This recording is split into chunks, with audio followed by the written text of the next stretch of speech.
ভারতওয়ালারা চাচ্ছে ফিলিস্তিনের মতো ইসরায়েলি হামলার আকৃতি ধারণ করে ভারত থেকে মুসলিমদের আলাদা করবে। কি বলে যে এটা হিন্দুদের দেশ, বলে না বলে না? অথচ ভারত হিন্দুস্তান নাম, কি নাম? নূহ নবীর এক সন্তানের নামে নাম। নূহ নবী কি মুসলমান না? পৃথিবীতে প্রথম ব্যক্তি মানুষ নাম জানেন কি? জানেন না? জানা থাকলে বলবেন, না জানলে চুপ থাকবেন, আমি বলবো। পৃথিবীতে প্রথম ব্যক্তিকে বলেন সবাই। এগুলো জানেন ভালো করে, মজবুত হন। যত বড় বীর যোদ্ধা হোক, শক্তিধর হোক না কেন, প্রশ্ন করে যদি মাথাটা হ্যাং করে দিতে পারেন, ও যত বড় পাওয়ার থাক, জাগাত কাটা খায় লবণের সিটার মতো দুর্বল হয়ে যাবে। ইতিহাস জানেন, যুদ্ধ করতে হবে, আর ঘুমানোর সময় নেই, রেডি থাকেন। ইতিহাস জানেন, পৃথিবীর প্রথম মানুষকে, এটা তো সবাই জানেন, তিনি জান্নাত থেকে আসছেন না? জানা থাকলে বলেন, আল্লাহ যে আদম নবীকে জমিনে পাঠাইলেন, কোথার থেকে? এই জমিনে পাঠাবার মানে কোথায় পাঠাইছেন? জমিন তো বিশাল, কোথায় না? ভারতের চরণ দ্বীপে আল্লাহ আদমকে পাঠাইলেন, আর আরবের জেদ্দায় আম্মাজান হাওয়াকে পাঠাইলেন। ইতিহাস ভালো করে মনে রাখেন। তাহলে ভারতের মধ্যে প্রথম ব্যক্তি আদম আলাইহিস সালাম পৃথিবীতে আসছেন কোথায়? ভারতে। কোথায়? হিন্দুদের দেশ? আদম নবী হিন্দু না মুসলমান? বাইতুল্লাহর কথা কইছেন এতক্ষণ। এই বাইতুল্লাহ, মানব জাতির প্রথম যিনি বাইতুল্লাহর হজ করেন তিনি আদম। কে তিনি? এই ভারতের জমিন হলো পৃথিবীর ইতিহাসে হজের প্রথম জমিন। অর্থাৎ এখান থেকে পৃথিবীতে প্রথম হজ ব্রত শুরু হয়। শুরু করলেন কে? এখান থেকে আদম নবী 40 বার গিয়া হেঁটে হেঁটে বাইতুল্লাহ হজ করেছেন। তাহলে পৃথিবীতে প্রথম বাইতুল্লাহর দিকে হজের সফর শুরু হয়েছে কোথার থেকে? বলেন। ভারত হিন্দুদের? কথা বলেন না কেন? দিল্লি শহরে কুতুব মিনার দাঁড়ানো আছে আজও। কি মিনার? হিন্দু?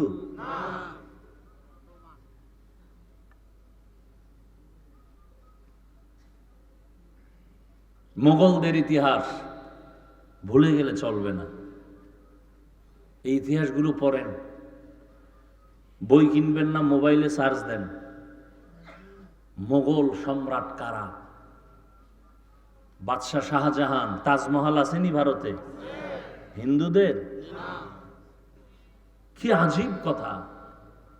ইতিহাস আমরা নিয়ে গবেষণা করি না, এক গজবের মোবাইল দিয়া সব ধ্বংস। চাইলেই কিন্তু এখান থেকেই নিতে পারে। গুগলে সার্চ দাও, আগ্রার তাজমহল কে বানাইল? মোগলদের ইতিহাস কি? বাদশাহ আলমগীর কে? কুতুব মিনার কার?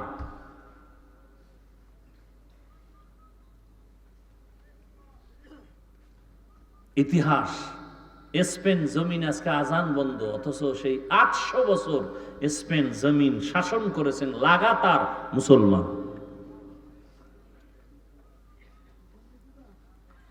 অধিকার আদায় করার জন্য প্রস্তুতি নিতে হবে। রাজি আছেন? অধিকার আদায় করতে হবে।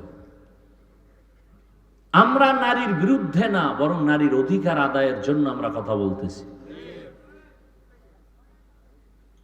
ইসলাম ছাড়া নারীর অধিকার কেউ দেয়নি।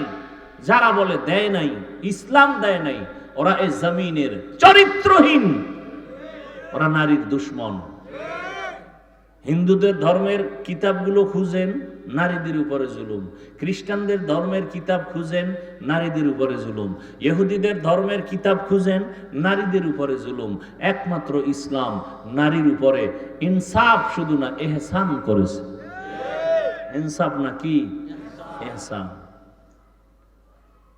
তো মক্কার মানুষ ছিল চূড়ান্ত খারাপ। এই অবস্থায় পৃথিবীর শ্রেষ্ঠ রোগীদের জন্য শ্রেষ্ঠ ডাক্তার আল্লাহ পাঠাইলেন রহমাতুল্লিল আলামিন। আরবের মধ্যে আর একটা মারাত্মক অভিশাপ ছিল, কন্যা নারীদেরকে আরববাসীরা পছন্দ করে না। এটা জানেন না? বিধবা নারীকে পছন্দ করে না। কোন বাবার মেয়ে হলে বাবা লজ্জায় মুখ দেখায় না, বাজারে যায় না। মেয়ে কন্যা সন্তান হলেই মনে করে আমার কপালে অভিশাপ। বুঝেন কেমন অবস্থা মক্কার। নারীদের তারা অবহেলা করে। ঘরের মধ্যে ছেলে হলে সবাই ঈদের আনন্দ করে, মেয়ে হলে মনটা বেজার। এমন এক কঠিন সময় আসছে রহমাতুল্লিল আলামিন। ইমামুল আউয়ালিন আল আখিরিন বাহরে সাদকা রাহমাতাল্লিল আলামিন। রহমতের নবী মক্কা নগরীতে এমন এক হালাতে আসলেন যেই সময় নারীদেরকে সমাজের সবাই অবহেলা করে। রহমতের নবী আসেন। কেমন এক নবী আমার এক মিনিটে বলি বুঝার। ওই যে শুরুতেই বলেছি, মাওলায় বুঝ না দিলে কি উপায়? আল্লাহ যদি বুঝ না দেন, বুঝার চেষ্টাও না করেন, আমি হাফিজুর রহমান কেন রহমতের নবীও যদি বয়ান করে, আবু জাহালের মতো বেঈমানের বুঝও ঠিক হয় না। গরবা সুরত আদমি ইনসাবুদে আহমদ বু জাহলো হামেক সাবুদে আদমিরা আদমিয়ত লাজমাস উদে রাগর বুনা বাশুদ হি জামাস। রহমতের নবী মক্কা নগরীতে আসলেন যেই সমাজের মানুষগুলো কন্যা পছন্দ করে না। রহমতের নবী পৃথিবীর এক শ্রেষ্ঠ ডাক্তার, যেই ডাক্তারের চিকিৎসার প্রেসক্রিপশন দেওয়ার পরে যেই রোগীর জীবন পর্যন্ত কোনোদিন আর কোনো ডাক্তার দেখাতে হয় না, ওই ডাক্তার ওই রোগীদের জন্য শ্রেষ্ঠ ডাক্তার। আমার নবী এমন শ্রেষ্ঠ ডাক্তার, কিয়ামত পর্যন্ত এই জমিনে যত রোগী আসবে সব রোগীদের জন্য ঔষধ দিবেন আমার নবীর প্রেসক্রিপশন। কিয়ামত পর্যন্ত আর কোনো নবীও লাগবে না, গোলাম আহমদ কাদিয়ানি লাগবে না। এই জমিনে কিয়ামত পর্যন্ত যত রোগ মানুষ তোমার হবে, সব রোগীদের রোগের একটাই ঔষধ, রাহমাতুল্লিল আলামিনের আদর্শ।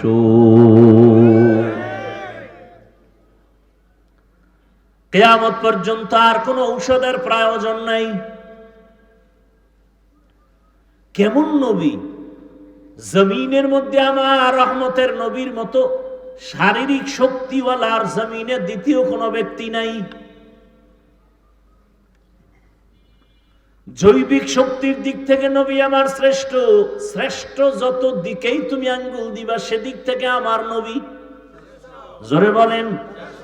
মেধার বেলায় রহমতের নবীর চোখের পাওয়ার সারা দুনিয়ার ভেতরে শ্রেষ্ঠ।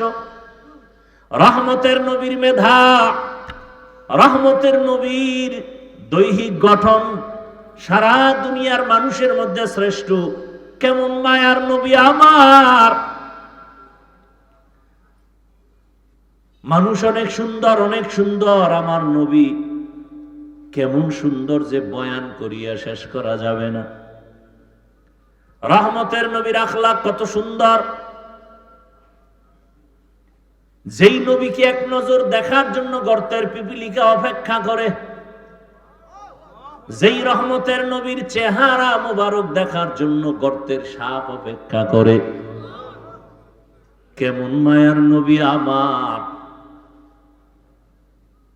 সারা দুনিয়ার মানুষের শক্তি এক জায়গায় করলো, নবীর শক্তির সামনে তুলনা হবে না। আর সেই নবীর 25 বছর বয়সে কেমন যৌবন, কেমন শক্তি নবীর। কিন্তু আল্লাহর কুদরত দেখো, জাতি ভুলিও না। রহমতের নবী 25 বছরের বয়সের যৌবনটা কত মারাত্মক। ঠিক এমন সময় নবী বিবাহ করবেন পৃথিবীর এক শ্রেষ্ঠ কুমারী নারী, কিন্তু না, ইতিহাস রহমতের নবী এই টাইমে এমন একজন নারীকে বিবাহের বন্ধনে নিলেন, যেই নারীর নাম আপনারা জানেন, খাদিজা রাদিয়াল্লাহু আনহা। 2 জন স্বামী বিদায় হয়ে গেল, আবার বয়সটাও তার 40 বছর। কয় বছর? মাথা নষ্ট করবেন না, বুঝার চেষ্টা করেন। এত বড় এক দামি নবী, এত বড় এক শক্তিওয়ালা মায়ার নবী, এত সুন্দর চরিত্রের অধিকারী আমার নবী, ঠিক যৌবনের সময় বিবাহের বন্ধনে প্রথম, ইতিহাস ভুলে যাওয়ার না, এমন একজন আল্লাহর বান্দি আসলো রসুলের ঘরে, যে 2 জন স্বামী বিদায়, আবার সন্তান হয়েছে আরো 2 এর অধিক।